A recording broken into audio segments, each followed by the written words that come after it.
Hey, g'day guys, Kristin Harper here. Welcome to UpSol TV's Humanising Digital Transformation. And I always have to take my time when I say that word because it's such a long word.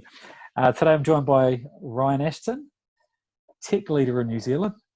And we're having the conversations around people in tech. So not the technology, but people in tech. And this session we want to talk about personalising business. What do you mean by that?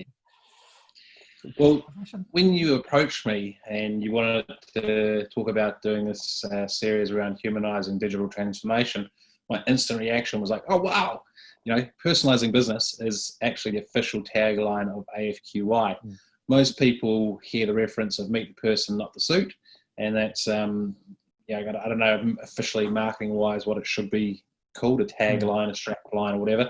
But personalising business is it. And it actually comes off the back of, originally we had the tagline of connecting good people, but then I realized I had no control over whether someone was actually good or whether they were, pulling the wool over my eyes to get the result they wanted. So then I was like, well, to be more honest, I'm personalizing business, which is, the sort of analogy is, old school businesses, two people in their slick suits doing negotiations over the boardroom table, aiming for a win-win when both of them are actually probably trying to win more for themselves and be win-win. So by personalizing business, you can, get to know someone. And when you get to know someone and there's that emotional connection involved, I believe personally, whether it's true or not, I believe personally that you're more likely to look after your mate and be honest and actually go for the win-win rather than the single win, and do better business faster because you don't have all this masks and crap in the way that you've got to navigate through in terms of the how things are said, what someone's meant, double check this, read the fine print twice. You can just be like upfront and honest and put things on the table. So I was pretty excited about humanising digital transformation, personalising business. Different words, but I believe it's the same concept. But am I right? Is that where you're going? Is that your thing? Look, it's just. I think it's actually unpacking the technology side and the people side of it, because it's going to mean different things to different people. And I want to do this, and especially talk with you, Ryan, is around the people side of it is just key. And the more we can, I guess, sort of simplify it, it's going to make it a lot easier. And when we talk about personalising business, we've gone through COVID-19, and now you and I, obviously in Auckland, we're sitting at level 3 at the moment. And as I shared with you earlier, when the first pandemic hit, I've had sales teams that I'm working with, and I had a few of the guys say to me, should we be selling over COVID? And I'm like, no way you should be selling. People don't want to be, especially in that first month. So many people were they've got other things going on rather than buying. They've got families, they've got bills to pay, whether they can keep their people employed. So as a salesperson, when you're going through that sort of stuff, your job is to see if they're okay, show empathy, get in there and build those relationships, because when we come out of this thing, the first person I'm going to talk to is you, if you've showed empathy and you've put your hand out to help them out. And I believe right now obviously, we've been working from Zoom, a lot more. I think it's becoming a bit more personal that way, because we're working from our bedrooms, we're working with t-shirts on. You're talking to some, corporate people that are running some multi-million-dollar companies. And you get to see everything. And I've taken my Darth Vader out of view from. And I got Bodhi's. Yeah. I forgot Bodhi's. Yeah. But the world we live in now is, I think those masks have come off. We want to be dealing more with people because we're all in our t-shirts or whatever it is, and this is becoming a bit of a norm.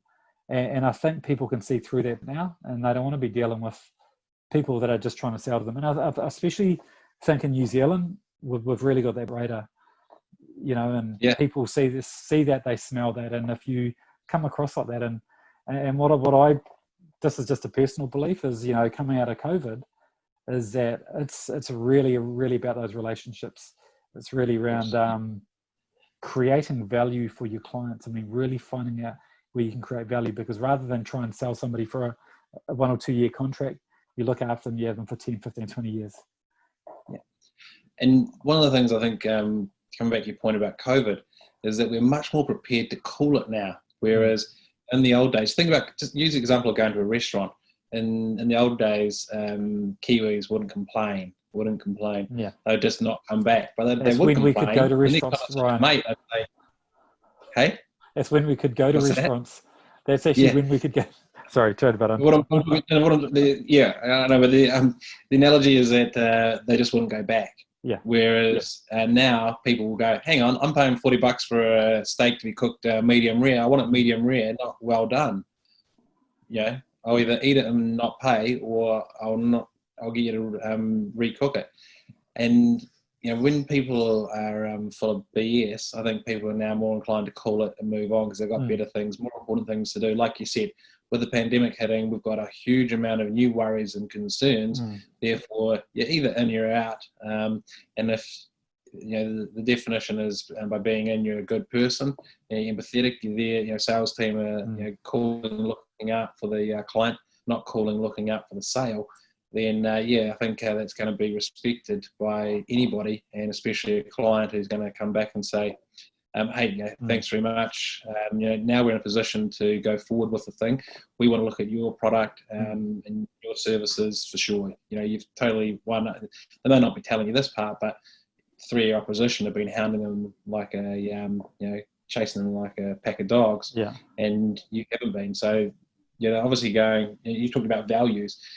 Immediately that's a value connection where they're going, you're a good person. I'm going to look after you like you look after me. And look, you and I had this conversation the other day, even when we started talking about this sort of series as well. And the last thing I want to be doing is taking the piss and going, okay, I know you've got a big audience, you're working with tech, and for me it's one part is obviously leveraging that, but the other part of it, as I said to you at the end of that call, is how can I help you? How can through what I'm doing, how can we add value to your audience and do that as well? Because it's got to be a two-way thing, because if it doesn't, then longer term it's not sustainable and it's not going to work.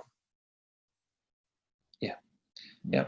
And the long term, like, I think it's an interesting thing. I was just thought of it now. I don't know what your view is, but sometimes people are only in a sales role for a number of years. So does that mean that their intent through that time is only to look after themselves through those couple of years?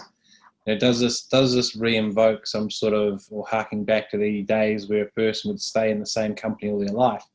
I think our next conversation should be, value, because, you've heard that saying, in the absence of value, people are always going to argue price. I think that'll be a nice segue into that. But, mate, thanks for your time. Good talking. Cheers. Yeah, buddy. Been good.